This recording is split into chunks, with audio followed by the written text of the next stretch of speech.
So try it.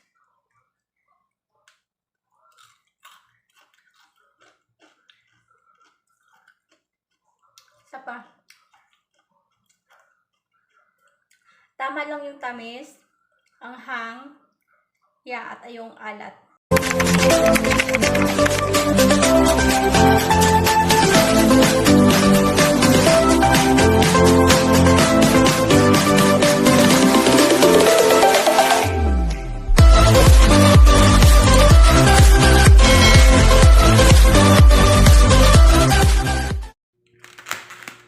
So, hello everyone. Good morning. So, ngayon nga marami tayong cucumber, kaya gagawa tayo ng kimchi. So, meron din tayong dalawang carrots. So, dalawa lang yung gagamitin natin. So, ang gagawin natin ay yung cucumber kimchi. So, ayan, bago natin gagayatin, so, hugasan muna natin siya. Then, so yeah, hatiin lang natin siya ng pagganito.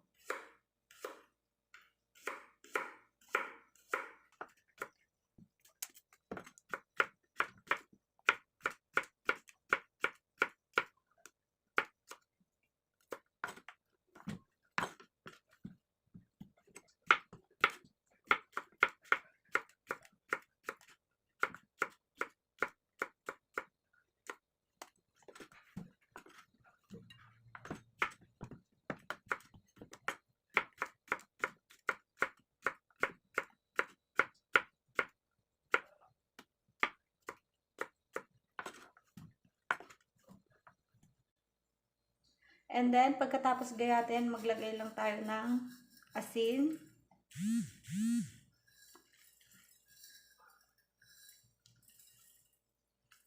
So, ibabad lang natin siya ng mga 30 minutes.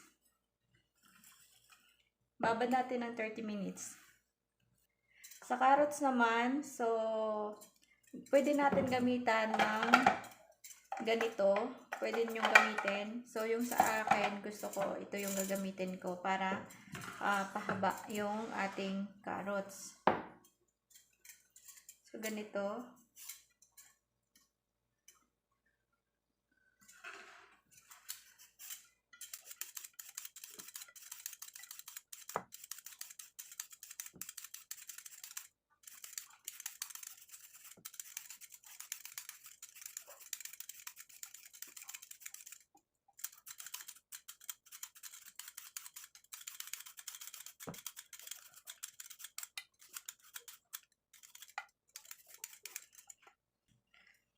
So, ayan. Tapos na tayo sa carrots. So, ganito lang siya kahaba. And, yeah, tapos na tayo sa cucumber and carrots. So, ngayon, gawa naman tayo ng sauce. So, 1 spoon of garlic.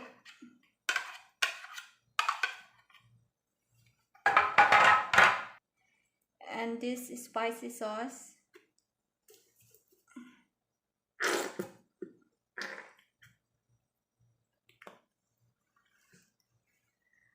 Soy sauce.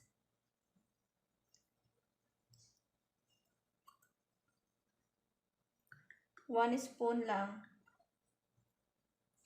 So, yan.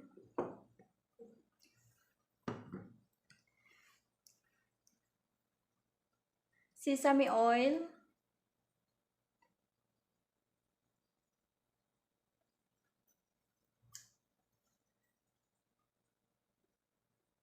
One spoon.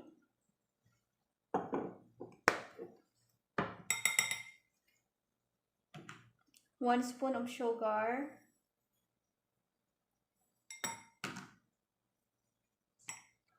And meron tayong sesame seeds. So, ayan, dati kailangan maraming sesame seeds.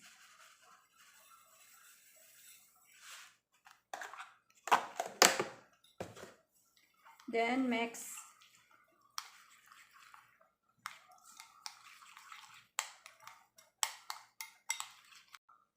So, after 30 minutes, so, tapos na yung ating cucumber. So, may tubig siya.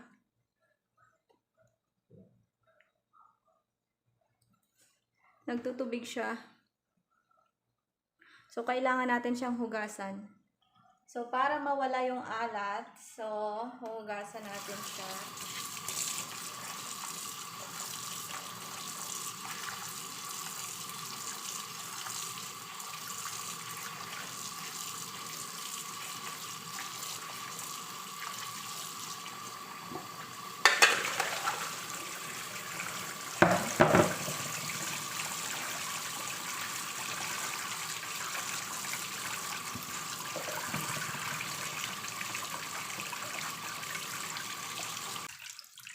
So, i-dry lang natin siya.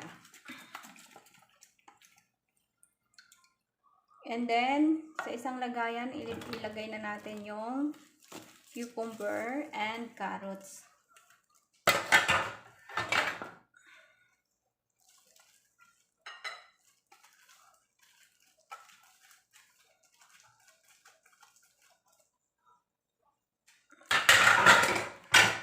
Saka, ilagay itong sauce.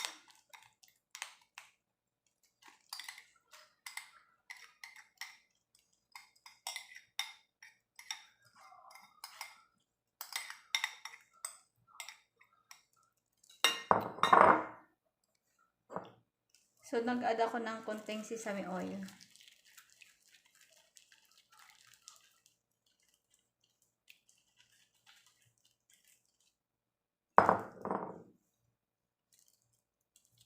Saka, i-mix.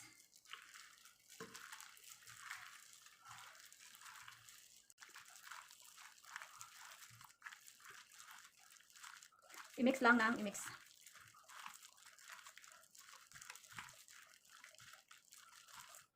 So, after natin i-mix, ay ilalagay na natin siya sa isang lagayan.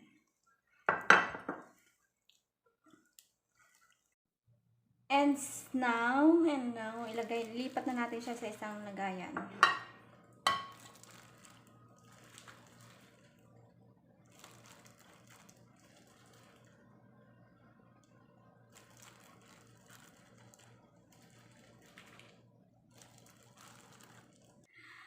So, ayan na guys. Ito na yung ating kimchi cucumber. So, ayan, titikman na natin. Wait lang. Hello guys. So, pasensya na, haggard ako. So, ngayon, titikman natin yung ating ginawang kimchi. So, ito yung ating kimchi. Cucumber kimchi. So, try it.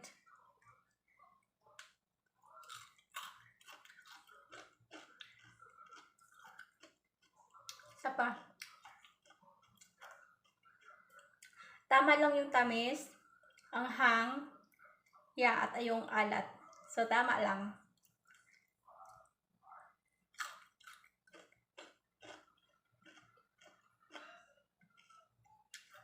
Yummy! So, ayan. So, gawa na rin kayo ng kimchi.